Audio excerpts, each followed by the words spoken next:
Israel और Palestine है क्या?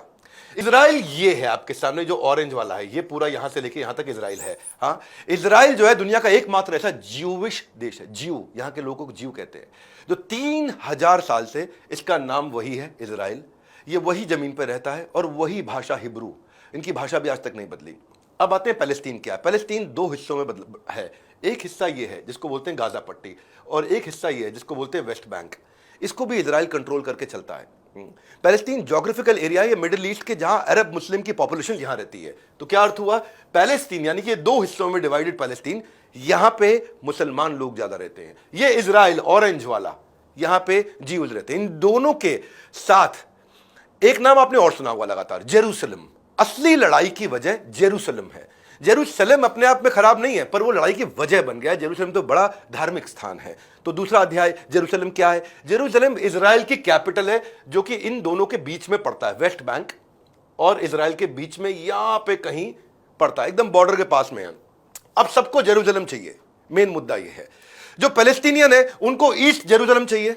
क्यों चाहिए? वो कहते हैं ये हमारा पवित्र स्थान है, अल अक्सा मॉस्क, यानी कि वो मस्जिद, ये इसको अपना कैपिटल बनाना चाहते हैं। इजराइल कहता है ये मेरी कैपिटल है, वो कहता नहीं हम इसको अपनी कैपिटल बनाएंगे। इजराइल कहता है जेरूसलम मेरी इनडिवाइजेबल कैपिटल है, बेटा डिवाइड नहीं करने दूंगा उसको।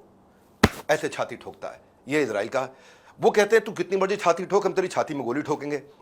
तो ये कहता है मेरी इटर्नल कैपिटल, आज नहीं शाश्वत काल तक, जब तक ये पृथ्वी रहेगी जेरूसलम मेरी कैपिटल रहेगी। कौन बोल रहा है? ये इजराइल। अब जेरूसलम इतना इंपॉर्टेंट क्यों है, झगड़ा क्यों है? क्योंकि यहां पे 3 धर्मों का पवित्र स्थान है, एक क्रिश्चियंस का, एक ज्यूज का और एक मुसलमान यानी कि इस्लामिस्ट लोगों का, इस्लामिक लोगों का। क्रिश्चियन के लिए क्या है? जेरूसलम में जीसस क्राइस्ट बचपन में यहीं लाए गए थे, यहीं उन्होंने अपनी प्रचार किया था, अपनी 10 कमांडमेंट दी थी, यहीं उनको सूली पर लटकाया गया था, जिसको कहते हैं क्रूसिफिकेशन, क्रूसीफाई किया जीसस क्राइस्ट को। जेरूसलम में ही हुआ सब कुछ है, और यहीं वो पुनर्जीवित भी हुए, जैसे बोलते हैं रिसरेक्टेड। तो ये था ये क्रिश्चियंस के लिए। अब ज्यूज के लिए जेरूसलम इंपॉर्टेंट क्यों है? उनके लिए इंपॉर्टेंट क्योंकि उनका टेंपल माउंट एक हुआ करता था, ज्यूज के लिए पवित्र स्थान है। तो उनका पहला टेंपल यही बना था। आज वो टेंपल नहीं है, लेकिन वहां पे आज वेस्टर्न वॉल है बहुत बड़ी, जिसको देखकर दुनिया भर के ज्यूज उसी को देखकर उसी दिशा में वहीं हाथ जोड़ के प्रार्थना करते हैं अपनी।